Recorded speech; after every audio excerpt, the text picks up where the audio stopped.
But if you go to like DC, if you go to Atlanta, you could tell that the Black people that live there have more residual income, right? Because they're dining with their family. It's still different because I remember, so I started my first tech company in college, and I left.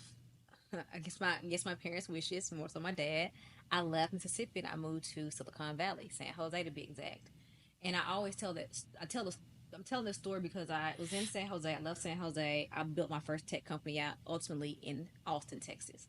So I learned tech, and I also learned wealth from people who did not look like me. Because you don't find too many of us in Silicon Valley or Austin. Right. So the people who were teaching me about building wealth, teach me about how tech companies can turn you into from an investment side or building how they became millionaires or billionaires.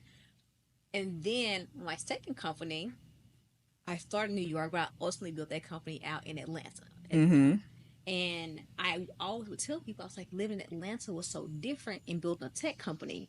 And I always say, I love my people. I am so proud to be black. Absolutely. I love my people. Absolutely. But it just wasn't for me in the sense of I had learned wealth in a different way than how Atlanta displays wealth.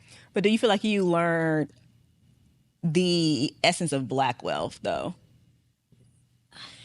I don't like to his point earlier. Wealth in Black community and wealth in the white community don't look the same. Because when I was in San Jose, most people drove at the time, especially a Prius, a Camry, a 3 Series BMW. Now, mind you, because one thing I do have people be like, well, they got, fancy cars too. They do. They definitely have a Lamborghini at home. They definitely got an Escalade at home. But they drive like once a week, or it's like the Sunday car, or it's very different. Whereas when I was in Atlanta, they was gonna drive that Lamborghini baby every day.